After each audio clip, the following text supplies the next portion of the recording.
जय हिंद साथियों, मैं राहुल पांडे आपके अपने परिवार नोटबुक आईएएस में आपका हार्दिक स्वागत एवं अभिनंदन करता हूं। दोस्तों, हम लोग इतिहास विषय को लेकर बातें कर रहे थे और हमने काफ़ी कुछ देख लिया था। तो हमने मुगल काल को देख लिया था। तो आज चलते हैं अपने अगले टॉपिक की तरफ। आज हम मराठा साम्राज्य को देखेंगे। हम देखेंगे कि जैसे जो मुगल साम्राज्य जब था तो मुगलों को राजपूतों के अलावा, चलो राजपूतों से उनकी मित्रता हो गई थी, राजपूतों के अलावा अगर किसी ने जो सबसे जोरदार टक्कर दी थी तो वो थे दक्कन या दक्षिण के मराठा साम्राज्य। ठीक है, तो आइए इनके बारे में कुछ देख लेते हैं क्या क्या महत्वपूर्ण जानकारी है। तो सबसे पहले मैप के माध्यम से इनको समझेंगे।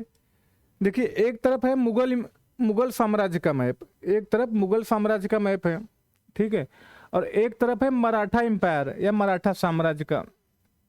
ठीक है, मराठों का जैसे रघुनाथ राव ये सब थे, तो मराठों का ये सपना था कि जो इनका साम्राज्य होगा कटक से लेकर अटक तक, कटक उड़ीसा के आसपास का क्षेत्र और अटक यहाँ पे है पंजाब और लगभग कश्मीर के आसपास का क्षेत्र। तो इनका ये सपना था कि इनका जो साम्राज्य होगा कटक से लेकर अटक तक। ये ग्वालियर है, ठीक है, और इंदौर, नागपुर और वडोदरा ये सब क्या था, ये मराठा एम्पायर के हिस्से थे। देखिए, पुणे ये है। जब ये मराठा साम्राज्य में जब ये साम्राज्य पेशवाओं के अधीन आ गया, पेशवाओं, तो इन्होंने पुणे से सत्ता को हैंडल किया, यानी पुणे को राजधानी बनाई। उसके पहले आप देखेंगे सतारा और कोल्हापुर। जैसे शिवाजी के टाइम रायगढ़ राजधानी थी, लेकिन शिवाजी के बाद जब इनके देखेंगे एक लगभग उत्तराधिकार का युद्ध होता है, तो ये जो मराठा साम्राज्य दो गुटों में विभाजित हो जाता है। तो एक था सतारा जो मतलब जो ये जो शिवाजी के पुत्र संभाजी का जो ग्रुप था, ये सतारा से हैंडल करता था, और दूसरा जो ताराबाई थी और राजा राम, शिवाजी के पुत्र राजा राम, उनकी जो विडोवर थी वो कोल्हापुर से ये हैंडल करती थी। तो ये देखेंगे इस तरीके से दो गुटों में विभाजित होके ये था, लेकिन यहाँ तक लगभग था। देखिए, भारत के बहुत बड़े क्षेत्रों में ये हो गया था, एक छोटे से जगह से स्टार्ट होके। तो ये मुगल साम्राज्य और ये मराठा एम्पायर। तो मुगलों को देखेंगे जब मराठा साम्राज्य अपने विस्तार की तरफ अग्रसर था, हाँ, अपने आप को मजबूत स्थिति में कर रहा था, तो उस टाइम मुगलों की स्थिति कमजोर हो रही थी। लगभग 17वीं शताब्दी की मैं बात कर रहा हूँ। तो आइए, ये था कुछ बेसिक जानकारी। चलते हैं अपने इंपॉर्टेंट पॉइंट की तरफ। तो कुछ बेसिक जानकारी ये देख लेते हैं। जब दक्षिण भारत में विजयनगर के पतन के पश्चात, विजयनगर साम्राज्य के पतन के पश्चात जो स्थापित प्रथम राज्य था वो हिंदू राज्य था। प्रथम हिंदू राज्य कौन था? मराठा राज्य था। ठीक है, जहांगीर ने, देखिए पहले क्या था कि अकबर ने मतलब मराठों से उतना इनका इंटरेक्शन नहीं हो पाया था। अकबर राजपूतों से मित्रता संबंध कायम किया तो मराठों की तरफ उतना ध्यान नहीं गया, और मराठे उतना सशक्त भी नहीं थे अकबर के टाइम पे। तो मराठों का महत्व सर्वप्रथम कौन जाना? जहांगीर। और जहांगीर ने उनको मुगल सेना में रखा। ठीक है, और जो मराठों का उत्कर्ष हम लोग देखते हैं तो वो शिवाजी के नेतृत्व में हमें देखने को मिलता है। मराठे सैनिक की भूमिका में अलग अलग बिखरे हुए थे। अलग इनके पिताजी भी मतलब बहुत बड़े पोस्ट पे नहीं थे, सैनिक थे, लेकिन मतलब कि एक प्रकार से जो इनकी लड़ने की प्रवृत्ति थी वो तो थी, लेकिन शिवाजी के नेतृत्व में जो मराठा साम्राज्य का उदय हुआ, तो हम आगे भी देखेंगे इसके बारे में। तो इसी समय मुगल साम्राज्य के विघटन की प्रक्रिया आरंभ हो गई थी। तो ये कुछ बेसिक जानकारी थी। आगे चलते हैं। अब इनके उत्कर्ष के कारण देख लेते हैं। कई इतिहासकारों ने अलग अलग कारण बताए हैं। तो सबसे पहले भौगोलिक परिस्थिति, जैसे एक एमजी रानाडे, उन्होंने भी किताब लिखी है राइज ऑफ मराठा एम्पायर। तो इन सब किताबों में भी जिस कारणों के बारे में जिक्र किया गया। भौगोलिक परिस्थिति दरअसल क्या है कि जो भारत का पश्चिम में ये मराठा साम्राज्य था, महाराष्ट्र के आसपास का क्षेत्र, यहाँ पे ये पठारी क्षेत्र है। पठारी एक प्लेटो क्षेत्र है। तो मैदानों की तुलना में पठारी एवं जंगली क्षेत्रों में रहन सहन, जीवन जीना थोड़ा सा मुश्किल होता है। तो ये मतलब लड़ाकू प्रवृत्ति के हो गए थे। प्रकृति से ही इनका संघर्ष चलता रहता था। तो कहा जाता है कि लड़ाकू प्रवृत्ति के पहले ही थे, और छापा मार जैसी जो प्रवृत्ति थी युद्ध की, तो ये इनके अंदर पहले आ गई थी। अब यहाँ पे ऐसी व्यवस्था थी नहीं कि खेती करके उसी में संतुष्ट हो गए। तो आपको अगर अपने जीवनचर्या का निर्वाह करना है, हाँ, तो आपको प्रकृति से लड़ना पड़ेगा। तो कुछ ऐसी परिस्थितियां डेवलप हो गई थी कि इनके इनबिल्ड हो गया था जो लड़ाकू प्रवृत्ति थी, छापा मार के युद्ध या गुरिल्ला युद्ध, ये सब आ गया था इनके अंदर। और दूसरा कारण है औरंगजेब की हिंदू विरोधी नीतियां। औरंगजेब जैसे हमने पहले भी क्लास में देखा है कि जजिया कर वगैरह लागू किया, मंदिरों को तोड़ने का आदेश दिया, तो उसके बहुत सारी ऐसी पॉलिसी थी वो कि उन्होंने हिंदुओं को लगभग एक करने का प्रयास किया। कैसे? क्योंकि दारुल हर्ब से दारुल इस्लाम बनाना चाहता था औरंगजेब। तो यहाँ पे देखिए इन दोनों कारणों को मिला के समझते हैं। अब मराठा संत कवियों का धार्मिक आंदोलन हुआ, जैसे संत तुकाराम, ठीक है, समर्थ रामदास हो गए, हाँ, ज्ञानेश्वर। तो ये सब उन्होंने क्या किया, एक धार्मिक मूवमेंट मतलब सांस्कृतिक एवं भाषाई आधार पर एक करने का प्रयास किया। समाज जो बिखरा था, ब्राह्मणवाद और बहुत सारी चीजें थी, महिलाओं के उत्थान, इन सब की बात की, तो इनको कहीं ना कहीं समाज को एक मतलब करने का प्रयास किया, यानी सांस्कृतिक एकता की बात की। मराठी भाषा का उत्थान हुआ तो एक लैंग्वेज के माध्यम से जुड़ाव महसूस हुआ। तो भाषा ही देखेंगे, भाषा ही मेन है जो लोगों के जुड़ाव का कारण बनता है। तो इसके ये सब जागरूकता आई थी।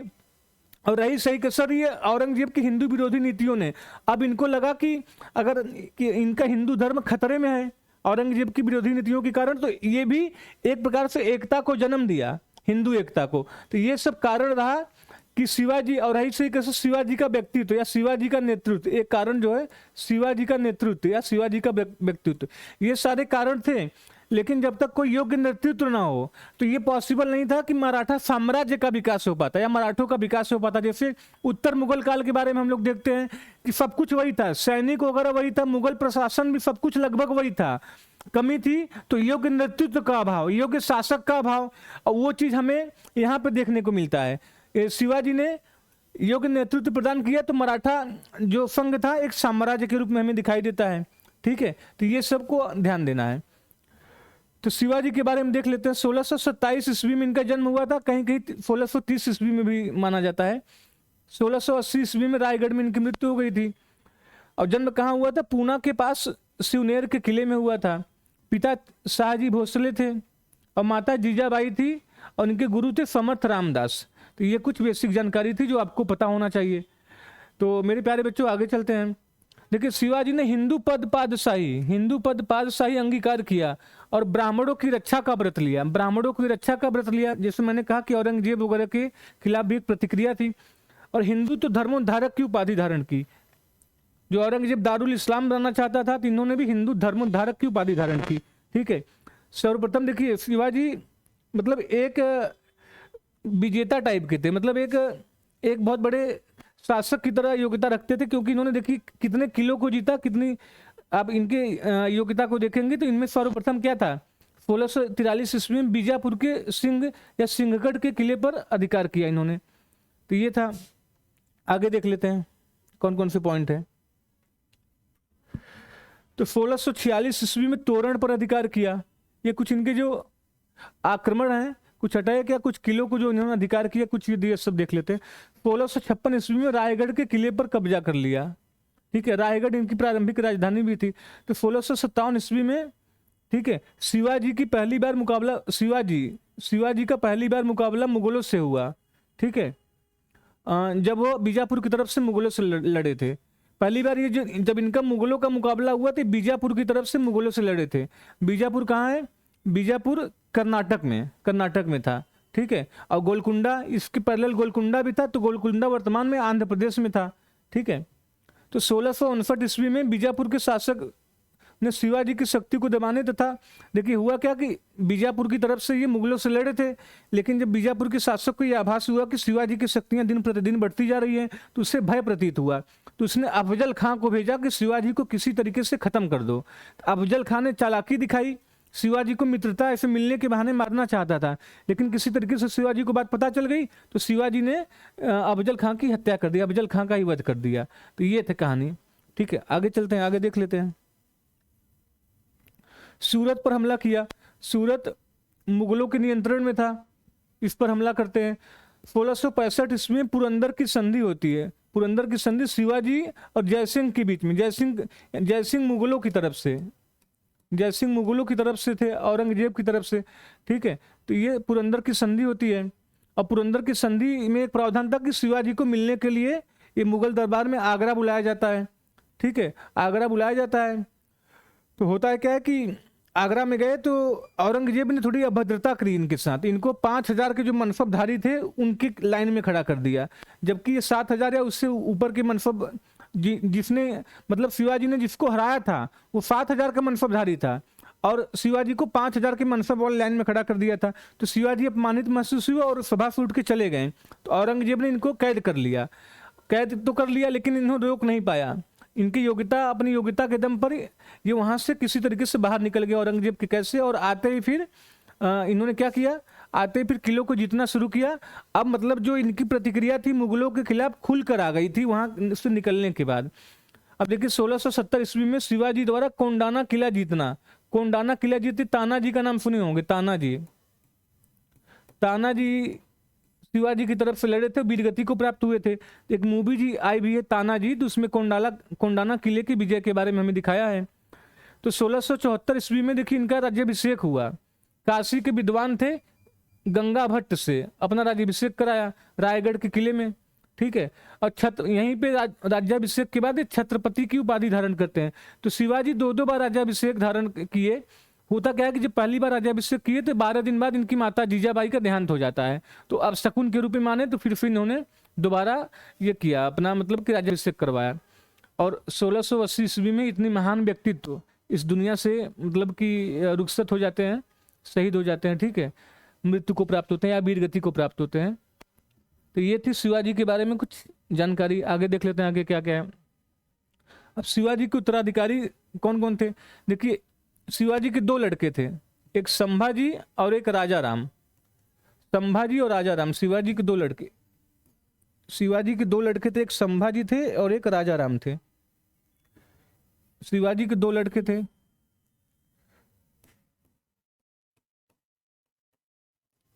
शिवाजी के 2 लड़के, एक संभाजी और एक राजा राम। इन दोनों में आपस में संघर्ष होता है कि गद्दी पर कौन बैठेगा, सिंहासन पर कौन बैठेगा। तो देखेंगे राजा राम की एक विडोवर थी, राजा राम की विडोवर ताराबाई।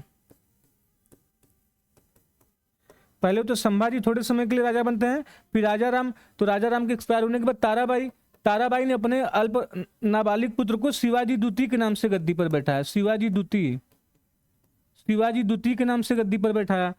और संभाजी थे, ठीक है। तो संभाजी आप देखेंगे कि संभाजी के जाने के बाद इनका लड़का साहू जी, ये सिंहासन के लिए आपस में हमें संघर्ष देखने को मिलेगा। उसके बाद देखिए इनका जो शासन का केंद्र था, इनका ये वाला जो ग्रुप था, ये सतारा से, ये 2 ग्रुपों में विभाजित होगा। ये सतारा से और ये ग्रुप जो था, ये राजा राम वाला ग्रुप, ये कोल्हापुर से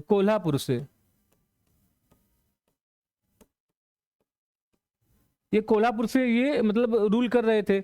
उसके बाद देखेंगे 1731 ईस्वी में बरनी की संधि, ये दोनों एक हो जाते हैं। 1731 ईस्वी में बरनी की संधि, बरनी आपस में संधि हो जाती है 1731 में बरनी की संधि।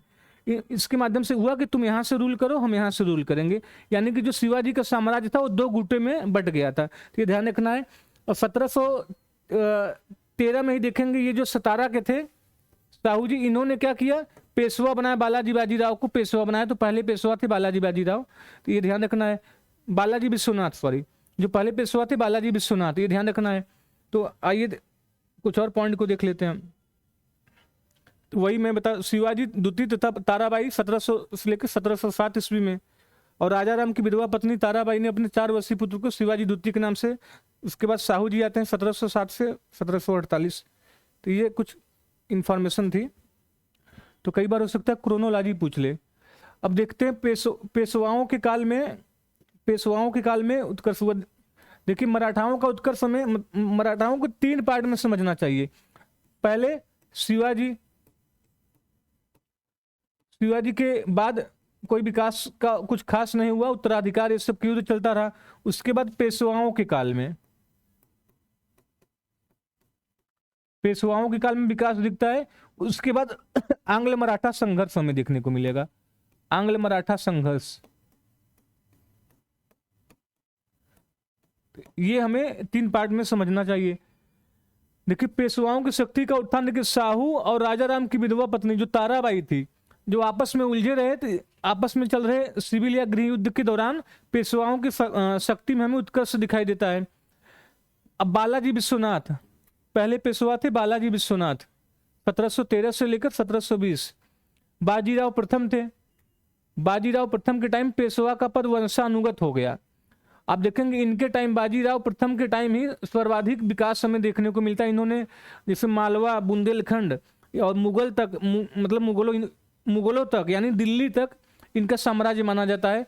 ये बाजीराव प्रथम का मानना था कि अगर अगल बगल की मतलब इन कहें कि कोई पेड़ है तो पेड़ के जड़ से उखाड़ना है तो दिल्ली से उखाड़ना पड़ेगा, बाकी शाखाएं तो खुद ही उखड़ जाएंगी।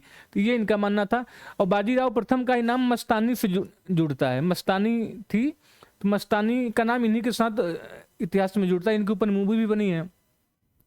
फिर इसके बाद आते हैं बालाजी बाजीराव, नाना साहब के नाम से भी इनको जानते हैं। 1740 से 1761 और 61 में ही पानीपत का तृतीय युद्ध में देखने को मिलता है।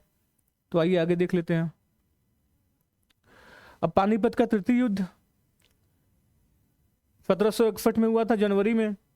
इसके कारणों पर देख लेते हैं। देखिए पहले ये अब्दाली के पहले यानी अहमद शाह अब्दाली के पहले नादिर शाह भी आया था, तो इसको मतलब इसके भी दिमाग में था कि भारत में जाके लूटमार करनी है। ठीक है, ये तो चलो एक रीजन था। अब रघुनाथ राव की जो अटक तक यानी कटक से लेकर अटक तक मराठा प्रभाव बढ़ाने की कूटनीतिक भूल थी। अटक यानी पंजाब और उधर वर्तमान पाकिस्तान के आसपास का क्षेत्र, और जबकि वो क्षेत्र किसका माना जाता था, वो अब्दाली का क्षेत्र माना जाता था। ठीक है, तो अब अब्दाली के ईगो को चोट पहुंची। और प्लस एक और रीजन क्या था, एक रीजन था कि दिल्ली की मतलब जो सुल्तान थे उनकी स्थिति कमजोर हो चुकी थी, तो वहाँ के कुछ अमीर वर्ग थे, तो अमीर वर्गों का एक जो ग्रुप था उन्होंने अब्दाली को इनवाइट किया कि आके तुम दिल्ली पे यहाँ पे हमला करो। ठीक है, क्योंकि वो मराठों से भी वो आतंकित थे। तो ये सब कारण थे पानीपत के तृतीय युद्ध के तत्कालिक कारण। तो रुहेला सरदार नजीबुद्दौला व अवध के नवाब शुजाउद्दौला ने किसका साथ दिया, ये अब्दाली का साथ देते हैं, क्योंकि ये दोनों मराठों से पराजित हो चुके थे। तो ये रीजन था। अब मराठों की तरफ से कौन थे, विश्वास राव थे, ये अल्पवयस्क बालक थे, और सदाशिव राव भाऊ, ठीक है, ये इत्यादि मारे गए। बहुत सारे मराठी मारे गए। ऐसा माना जाता है कि 28,000 सैनिक मारे गए, 28,000 सैनिक मारे गए। यदुनाथ सरकार जैसे कुछ इतिहासकारों का मानना है कि मराठों में ऐसा कोई घर नहीं था जिस घर से कोई ना कोई शहीद हुआ हो, तो ये मानना था।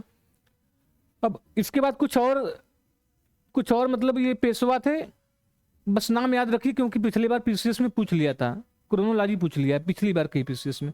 माधवराव प्रथम 1761 से 1772, माधवराव नारायण 1774 से 1796 ईस्वी, और बाजीराव द्वितीय 1796 से 1818। अब देखेंगे बाजीराव द्वितीय के टाइम ही ये 1802 में ये जो बेसिन की संधि होती है, बेसिन की संधि, यहां से मराठों का पतन अवश्यंभावी हो गया, इनका विलय अवश्य, क्योंकि एक सहायक संधि थी। तो ये बाजीराव द्वितीय ये आंतरिक संघर्षों के कारण भाग के चला गया था अंग्रेजों के शरण में, तो वही बहुत बड़ी राजनीतिक भूल साबित हुई। अब आंग्ल मराठा संघर्ष को देख लेते हैं। हालांकि ये आधुनिक भारत में पढ़ते हैं, लेकिन इसके कुछ बेसिक पॉइंट को देख लेते हैं हम लोग। तो प्रथम आंग्ल मराठा युद्ध 1775 से 82 सूरत संधि हुआ था। उसके बाद ये प्रथम आंग्ल मराठा युद्ध में देखने को मिलता है। देखिए 1882 में प्रथम आंग्ल मराठा युद्ध के बाद सालबाई की संधि होती है अंग्रेज तथा महादजी सिंधिया के बीच।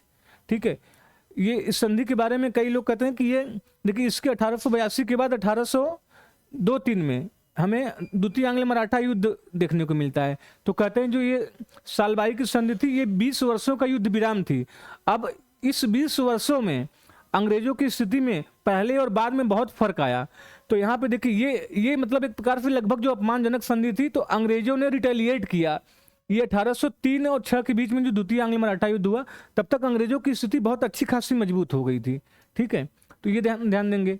1802 में बेसिन की संधि हुई थी। बेसिन की संधि ये बाजीराव द्वितीय एवं अंग्रेजों के बीच एक सहायक संधि थी। सहायक संधि यहां से मराठों का पतन अवश्यंभावी हो गया, क्योंकि सहायक संधि जैसे बेलेजली सहायक संधि भारत में लेके आता है, तो सहायक संधि में होता है कि अगर किसी राज्य ने, सपोज करिए कि मराठों ने अगर सहायक संधि पर हस्ताक्षर कर दिया, तो अब क्या होगा कि सबसे पहले तो अंग्रेजों ने क्या किया, 6000 की एक सैनिक टुकड़ी जो भारतीय प्लस यूरोपियों की मिक्सअप सेना थी, इनके यहाँ रहेगी। पहला कि इनके यहाँ हमेशा सैनिक टुकड़ी मौजूद रहेगी। दूसरा कि इनका जो वैदेशिक संबंध है वो अंग्रेजों के अधीन आ जाएगा। अब ये किसी और यूरोपियों से, किसी और जैसे फ्रेंच वगैरह से, किसी से अपना कोई अलग से संबंध नहीं रख पाएंगे, किसी और साम्राज्य से, किसी और राजवंश से कोई अलग से संबंध मेंटेन नहीं कर पाएंगे। तो इनका सेना प्लस विदेश संबंध ये सब अंग्रेजों के कंट्रोल में आ गया। तो माना जाने लगा कि अब यहाँ से मराठों का पतन अवश्यंभावी हो गया।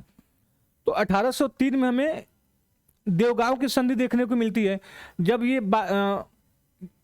बाजीराव द्वितीय ये अंग्रेजों की शरण में भाग के चला गया आंतरिक गुटबाजी के चक्कर में। तो आप देखेंगे भोसले को काफी मतलब कि झटका लगा, काफी ईगो हर्ट हुआ। तो भोसले ने अंग्रेजों से हमला करना चाहा तो बहुत सफल नहीं हो पाए, तो लास्ट में फिर इनको भी अंग्रेजों से संधि करनी पड़ी, जिसको देवगांव की संधि कहते हैं 1803 में। और 1803 में ही सुरजी अर्जन गांव की संधि ये सिंधिया और अंग्रेजों के बीच हुआ। तो आप देखेंगे भोसले, सिंधिया और ये पेशवा ये अलग अलग संधि करते हैं उस टाइम। और तृतीय आंग्ल मराठा युद्ध 1817-18 ईस्वी में लास्ट में आते आते हेस्टिंग भी आ गया था। तो हेस्टिंग के आने पर ये हुआ था। और यहाँ से आप देखेंगे मराठाओं का क्या हो गया, मराठाओं का अंग्रेजी साम्राज्य में विलय हो गया।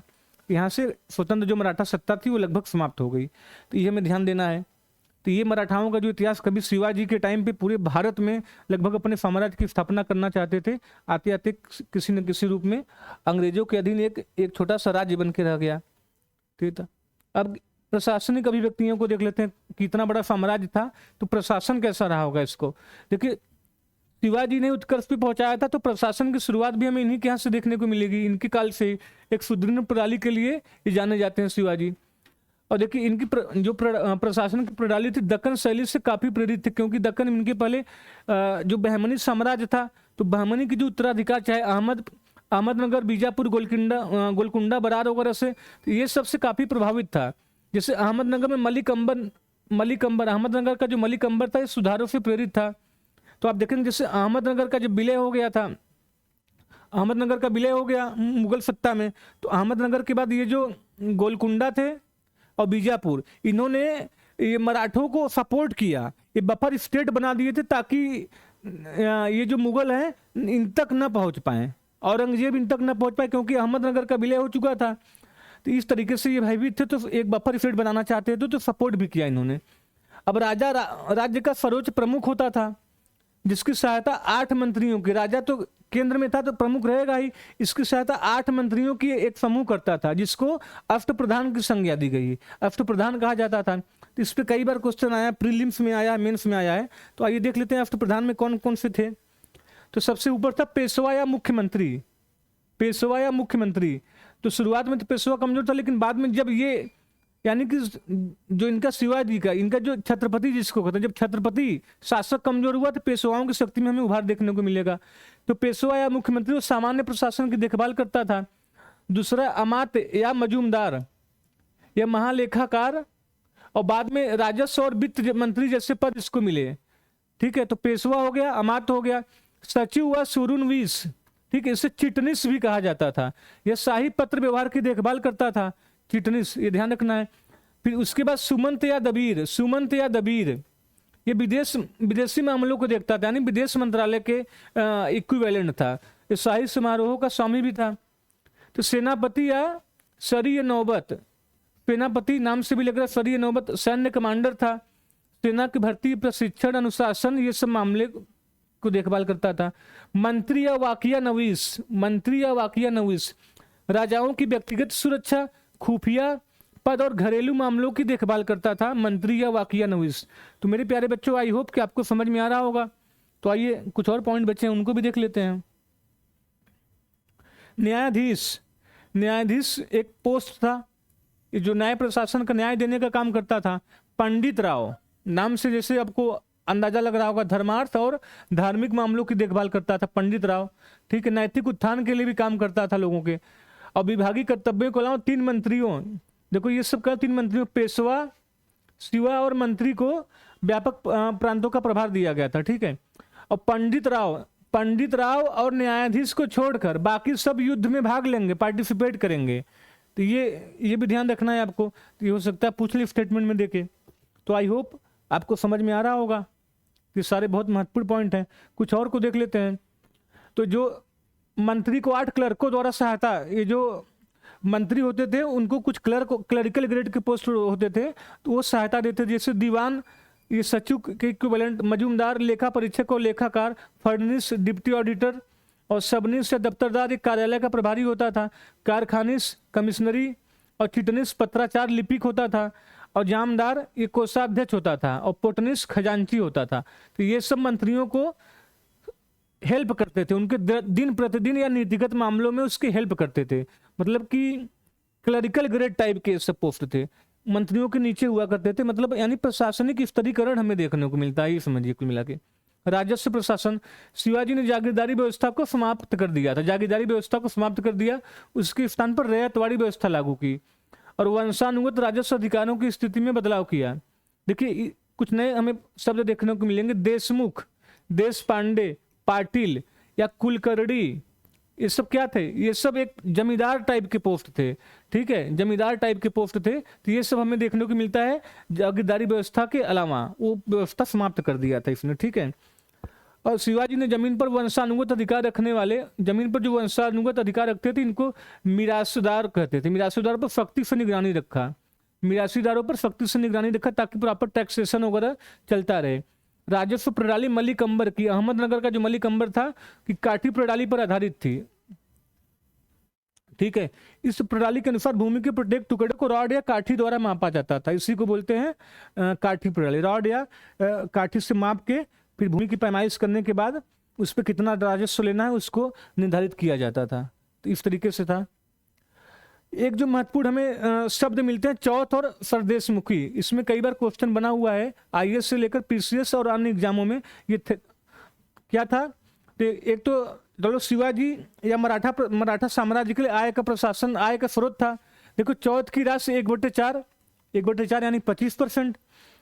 और जो किसके द्वारा लिया जाता था? जो मराठा शिवाजी की सेना द्वारा गैर मराठी क्षेत्रों को, मराठी क्षेत्रों के अलावा जो गैर मराठी क्षेत्रों को जिसको लूटते थे उससे लेते थे ये कि तुम्हारे ऊपर दोबारा हमला नहीं करेंगे। ठीक है, तो तुम अपने राज्य आय का 1/4 यानी 25% हिस्सा हमें दोगे। ये था चौथ। ठीक है, और सरदेशमुखी क्या था? सरदेशमुखी राज्य के बाहर से, जो राज्य के बाहर मांगी गई क्षेत्र में जो कृषक वगैरह अन्य चीजों का जो कृषक वगैरह थे उनसे 10% उनकी इनकम का लिया जाता था। ठीक है, तो चौथ सुरक्षा के बदले मिलता था। चौथ लेते थे सुरक्षा के बदले, तुम्हारे ऊपर हमला नहीं करेंगे। और जबकि सरदेशमुखी अन्य चीजों के प्रति लिया जाता था। ठीक है, किसानों से जैसे उसके इनकम का राजस्व का ये सब भाग लिया जाता था। तो ये था, आपको आई होप समझ में आ रहा होगा। आगे देख लेते हैं क्या है। सैन्य प्रशासन के बारे में फटाफट देख लेते हैं। अनुशासित एवं कुशल सेना थी, संगठित थी, सामान्य सैनिकों को नगद भुगतान किया जाता था। तो ये सब चीजें थी। जागीर, अनुदान, सारंजम या मुकाशा के माध्यम से। अब देखेंगे जैसे छापामारी, इनकी जो शिवाजी की युद्ध प्रणाली थी छापामार या गुरिल्ला युद्ध कहा जाता था। औरंगजेब इसी वजह से इन्हें नहीं जीत पाया क्योंकि औरंगजेब या दिल्ली के सुल्तान जो थे ये मैदानी एरिया में लड़ने के आदती थे, हैबिचुअल थे। लेकिन जो मराठा सेना थी ये छापामार युद्ध, गुरिल्ला युद्ध में पारंगत थे। तो इस तरीके से ये कभी मतलब औरंगजेब या मुगलों के पकड़ में आए ही नहीं। ठीक है, सेना में जो इन्फेंट्री अर्थात मामूली पैदल सैनिक होते थे जिनमें घुड़सवार लोग यानी घुड़सवार और उपकरण धारक और नौसेना भी हुआ करती थी। ये सब फटाफट देख लेते, उतना इंपॉर्टेंट नहीं है हमारे प्रीलिम्स के पॉइंट ऑफ व्यू से। ठीक है, सरे नौबत, ये सेनापति होता था, सेना का प्रभारी। किलादार, किलों का अधिकारी। नायक, पैदल सेना के सदस्य या इकाई का प्रमुख होता था। हवलदार क्या था? 5 नायकों का मुखिया था। और जुमलादार 5 नायकों का मुखिया। घुराव क्या था? बंदूकों से लदी नावें। ठीक है, और गैलीवेट क्या था? 40-50 खेने वाली नावें। ये सब कुछ हमें टर्म देखने को मिलते हैं। आई होप आपको समझ में आ रहा होगा, इसको भी ध्यान रखना है। पाइक पैदल सैनिक हुआ करते थे, पाइक थे पैदल सैनिक हुआ करते थे। तो ये सब कुछ चीजें थी। ठीक है, सेना मराठा राज्य की नीतियों का प्रभावी साधन थी। जहां आंदोलन की तीव्रता सबसे महत्वपूर्ण कारक थी। वर्षा ऋतु में सेना को आराम मिलता था, शेष अभियानों में लगी रहती थी। तो ये सब था। तो ये सब आई होप आपको समझ में आ रहा होगा। आगे देख लेते हैं आगे क्या है। तो आगे हमने कुछ नहीं, मराठा साम्राज्य हमने देख लिया। हमने मराठा साम्राज्य को बहुत अच्छे तरीके से कवर किया। हमने इसको 3 पार्ट में डिवाइड करके देखा। पहले कि शिवाजी के टाइम मराठों की क्या स्थिति थी, कहाँ कहाँ उन्होंने किस किले को जीता, ये देखा। दूसरा हमने पेशवाओं के टाइम मराठा साम्राज्य का उत्कर्ष देखा, उनके टाइम पीक पर थी। उसके बाद हमने देखा आंग्ल और मराठों के बीच जो 3 युद्ध हुए और कुछ संधियाँ हुई, उसको हमने देखा। और फिर उनकी प्रशासनिक जो शब्दावली थी, प्रशासनिक अभिव्यक्तियाँ थी, तो वो देखा। तो आई होप आपको समझ में आया होगा। तो यहाँ पे हमारा जो मेडुअल की जो यात्रा थी वो समाप्त हुई। ठीक है, तो ठीक है, आज के लिए इतना ही। मिलते हैं अपने नए टॉपिक के साथ अपने अगले क्लास में। तब तक के लिए अगर हमारे चैनल को सब्सक्राइब ना किए हो तो सब्सक्राइब कर लीजिए, और वीडियो अगर पसंद आई हो तो लाइक करिए और भी लोगों तक शेयर करिए। धन्यवाद।